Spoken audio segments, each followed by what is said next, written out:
Good morning everyone. Welcome to Yashoda Hospital's The Health Talk session. We are here today to answer all your health related queries on the topic COVID in women and children.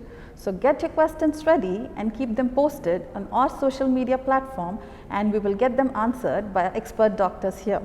I'm Dr. Lakshmi and today we have with us Dr. Shravanti, Senior Consultant Gynecologist and Obstetrician, and Dr. Chetan, Senior Consultant Pediatrician. Welcome doctors. Thank you, Lakshmi. Thank you.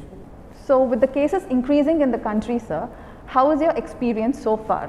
Yeah, right now we are seeing many pediatric patients who are coming in with symptoms, which was not the case earlier in the last spurt. So this time, whenever there are symptoms like fever, vomiting, loose motions, and we are doing the test, almost 90% of the patients are turning up to be positive for COVID-19. And with you, ma'am, how are this different in presentation, what you've seen it to the previous wave? The cases are increased a lot. I can say that environment is already flooded with the virus. Whatever the precautions we are taking may not be sufficient, and the people with the immunity low, means pregnancy is one of the condition where low immunity, almost even without symptoms also, when we are testing routinely for delivery, they are coming as a positive. So really that is a pathetic situation to tell. So you are corona positive but you don't have symptoms, but I have to treat you like a corona positive. So really we don't have even proper answer for that, because this is a so virulent strain, second wave. I can say this is not having any protocols, how to deliver, when to deliver, lot of questions even in our minds.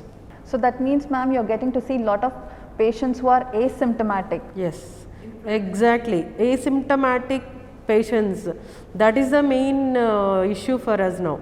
So as a routine means pregnancy, we will check for our HIV, HbSAg, all sugars, thyroid, like that it is now routine to see even for corona. So corona also we have to evaluate before planning for the delivery. It is cesarean or normal delivery, it is now mandatory. People are very hale and healthy, but they are giving rapid test positive, RT-PCR positive. Okay. So let's take few questions what we've got on our social media platform. The first question is coming from Mr. Rajat. He's asking from Mumbai. He wants to know, are children infected more in the second wave compared to the first wave, what we have seen in the pandemic?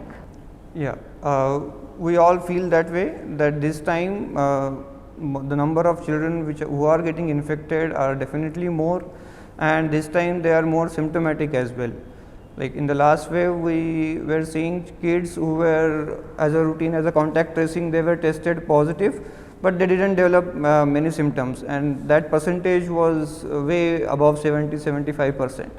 But this time we are seeing more symptomatic children, and another thing is because of the vaccination of older people and increased mobility and non-adherence to COVID appropriate behavior, especially amongst children and the younger young adults, this problem has become more now. And ma'am, did you see that there is increase in COVID cases, especially during pregnancy as compared to the previous wave? Last time what we saw, it's a slow increasing cases. Now there is fast. Within one day we are getting so many positive cases. So compared to last year, this year is disease is very fast. We have another question, Mrs. Pragnya asking from Vijayawada. She says that she got tested for COVID positive and she is in her third trimester. She wants to know, will the infection be passed on to the child? Definitely every mother will have that fear that my baby will get infection from me. But as such, the studies are still going on. There is nothing like transmission, means vertical transmission, we'll call it as. Means mother to baby is called vertical transmission. That is not like evidently seen, as HIV patients will have some vertical transmission, 60% of vertical, like that. So there is nothing like mother to baby. Please don't worry. People are so much of afraid that I don't want baby with any disease. Of course, even as a doctor we will agree, but corona is not a so dangerous disease. Don't be panic. you go for symptomatic treatment, get relief of all these symptoms, then you can continue your pregnancy without fear. So, sir, are we doing this COVID testing after the baby is born as a routine screening? As a routine screening for those where the mother is either suspected COVID or has confirmed COVID positive report with her. So, in all those babies within the first 24 hours of birth, this nasopharyngeal or nasal or oropharyngeal swab is being sent for rapid antigen as well as RT-PCR. And those who are turning who have been found negative on the first swab, after 48 hours again once the swab is being sent. So, we've got the next question, sir. Mr. Rajendra Prasad asking from Guntur. He wants to know, what are the symptoms to look out in children when you're suspecting COVID? Yes, I mean children can have various symptoms and they need not be the same as adults are presenting more of respiratory symptoms. So, many children this time they are presenting with abdominal pain, stomach pain which is severe, vomitings and loose motions, and then that is followed by fever, and only sometimes they will have respiratory symptoms like cold and cough. Then there are other symptoms like rashes all over the body, and also sometimes they are having giddiness and dizziness. The older children who can complain and who can understand, they are coming up with these complaints. Other viral symptoms like body ache, myalgia, feeling of weakness and the reduction of activity, that is also there. So, what is the most common age group, sir, what you're seeing the children being affected? Almost all age group of children are being affected. What we are seeing is the severity of symptoms, it is more in younger children less than 2 years, and they are the ones where we may see a little flare up of the illness or little severe symptom which may need warrant a hospitalization. And another age group is the adolescent age group from 12 to say 16 years. So, because these children they were earlier going to schools and they were having more mobility, so maybe they are getting infected and then they are getting presented. But these are the two main age groups, but all the age group children we are seeing. So, there is no like restriction of a particular age group is more vulnerable, but yes, the younger age group is having more severe symptom that we are seeing. Okay. So, we have another question. This is Mr. Kapadia asking us from Delhi. He wants to know, when should one seek for admission in hospital when his child is infected? So, even though we are saying that we are seeing more symptomatic children, but most of the symptoms they are mild. They can be easily treated at home with under a supervision of your healthcare provider. Very few times the children need admission. As I told you earlier, that if the age group of the child is less, you have to be more vigilant, and especially those kids who are having vomiting as well as loose motions. In this situation, maintaining hydration, maintaining normal fluid levels in our body and normal salt levels in our body becomes difficult, because small children they cannot take too many medications, they will keep vomiting, and we cannot replenish the losses if we are at home, and only oral intake is the way of replenishing the losses of fluid loss. Then there are children with a particular syndrome known as multisystem inflammatory syndrome, where they will have, some will have severe abdominal pain, rashes, giddiness and dizziness and lethargy. They may even not get up from the bed, and their blood pressure also may drop sometime. So, these are the kids who definitely need hospitalization. So, I would just summarize, the warning signs are severe abdominal pain, loose motions and vomitings which are not easily getting treated with supportive medications, inability of the child to drink and to eat properly, and breathing difficulty or severe rashes on the skin. So, these are the red flag signs where you should be definitely going to the nearby COVID care center and get your child admitted if you have already diagnosed the child to be COVID. Ma'am, similarly, when should a woman in her pregnancy, if tested for COVID positive, when should she seek admission? All asymptomatic who are like accidentally found positive and who are like positive with mild symptoms, no need of hospitalization, just take care at home, isolation, steam inhalations, water, salt water gargling and nebulization, watching their saturations with pulse oximeter, these are enough. Otherwise, if you have little cough and cold, your pulmonologist will give some antibiotic and some vitamin supportives, that will be enough. But frequent checking is very important, symptoms checking and also saturations checking. If the saturations are coming down or cough or fever increasing, then definitely you may need hospitalization.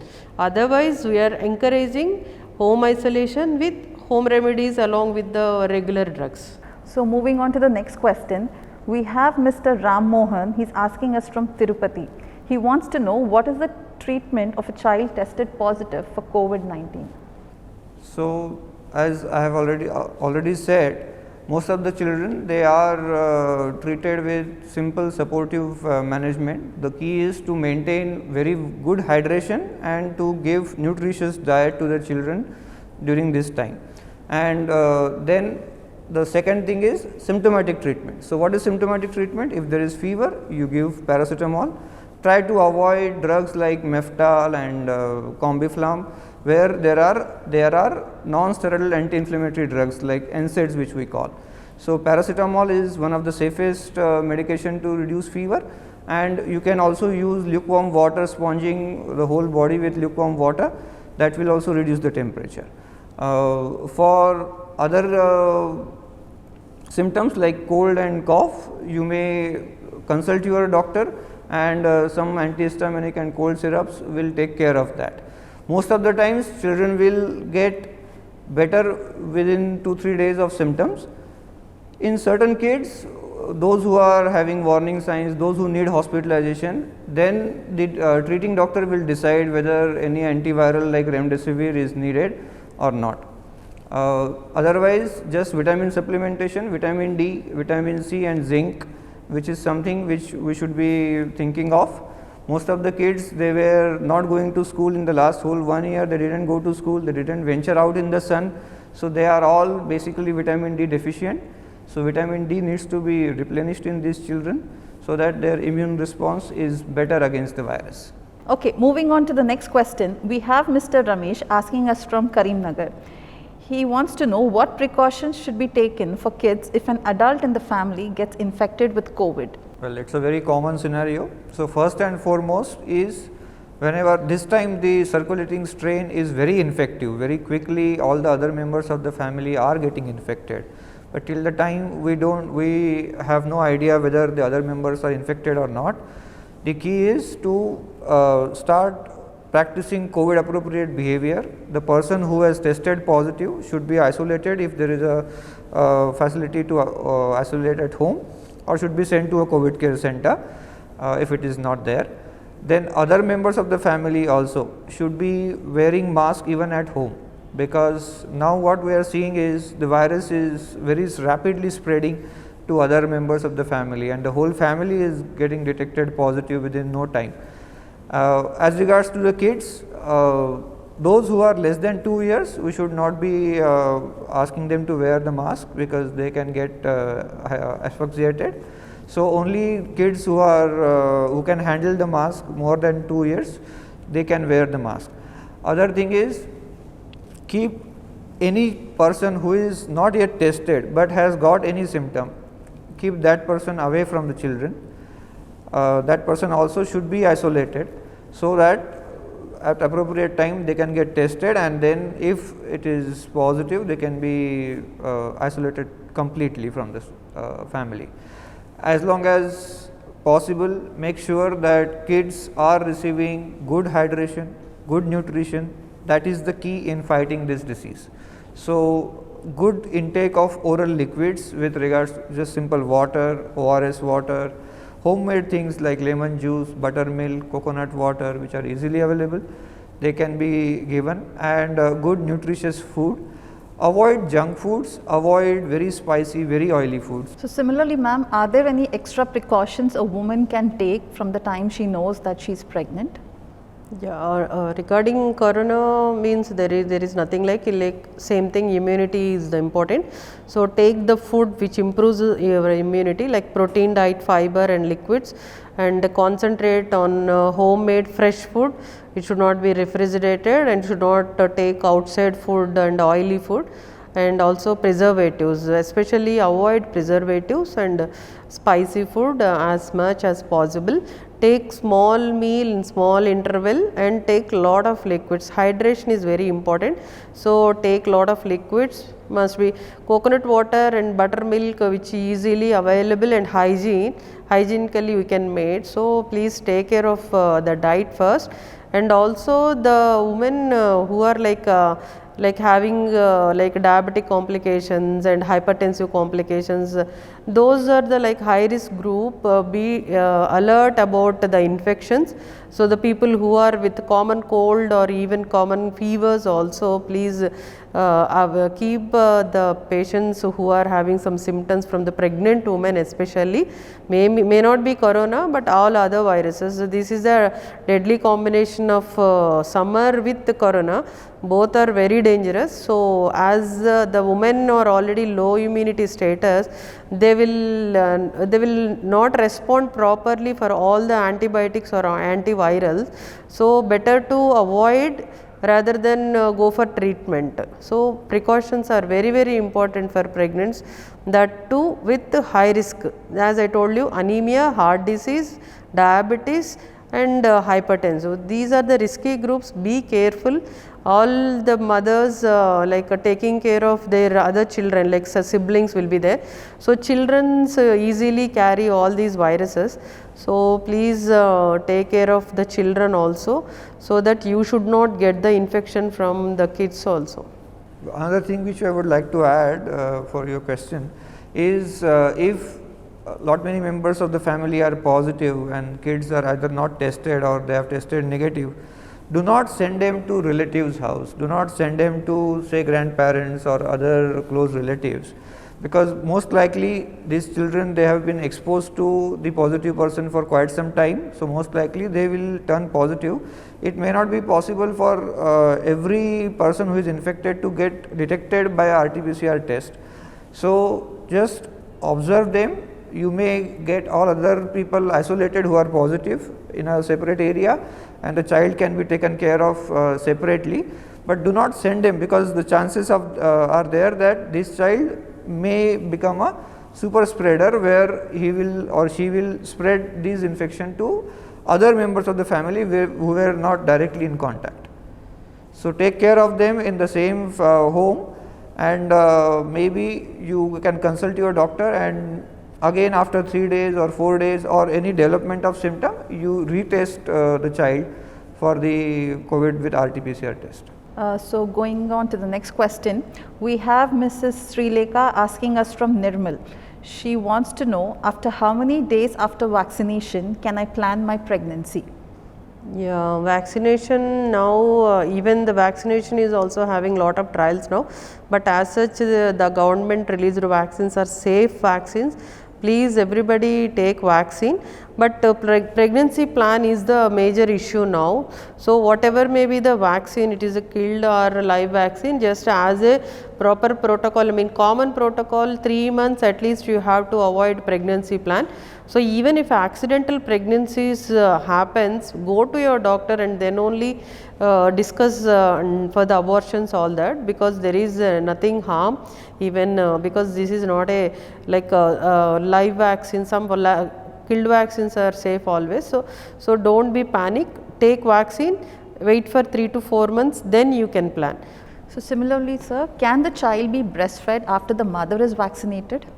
Yes, I mean when these vaccines were went into trial, the pregnant ladies and breastfeeding mothers were excluded, but now we do have data where in fact it can be beneficial to the children who are breastfeeding and whose mothers have got vaccinated. All the healthcare workers who were breastfeeding, they have taken vaccination, and it is very promising data which tells us that some immunity can be transferred from breast milk to the children. So, breastfeeding women can definitely take vaccine. There is no contraindication for that.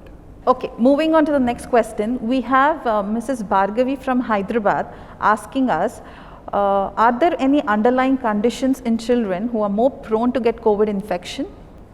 Well, there are no underlying condition which will make them more prone to get infection, but there are conditions which will make them more vulnerable for complications from infection. So, as with regards to adults, similarly children who are having chronic renal disease, children who are having any heart disease, children who are immunodeficient since birth, so primary immunodeficiencies, these are rare kind of disorders, but yes, these children are at high risk of developing complications from the disease. So similarly, ma'am, there are many medical complications we face during pregnancy. So would that make treating COVID more challenging? Yes. Already we have explained previously that immunity is the key factor for any infection. So the pregnancy, high risk pregnancies especially, be careful, because you already in a compromised state. Pregnancy is one of the compromised state. So those people may easily get the infection. So go for breathing exercises and pranayam types and yoga, all like steam inhalations. Even though you are not having anything like symptoms, also daily do practice like steam inhalations, salt water gargling, pranayam, breathing exercises. What I mean, these you have to practice, especially high risk mothers. And also if you are like in a family, big family with the congested area and poor ventilation and sanitary problems, something such type of situations, so definitely you have to take care of yourself. More of the mothers where we are getting, or like big families with multiple members, with old people and small kids in the family, they are coming with the infection, of course asymptomatic, but with maybe light symptoms, but there is nothing like this group will definitely get virus, so not like that. So low immunity is the key word I can use here. So that brings us to the end of this session. So thank you all for your active participation, and we do look forward for joining us on next Sunday. We will post the topic shortly. Thank you and have a good day.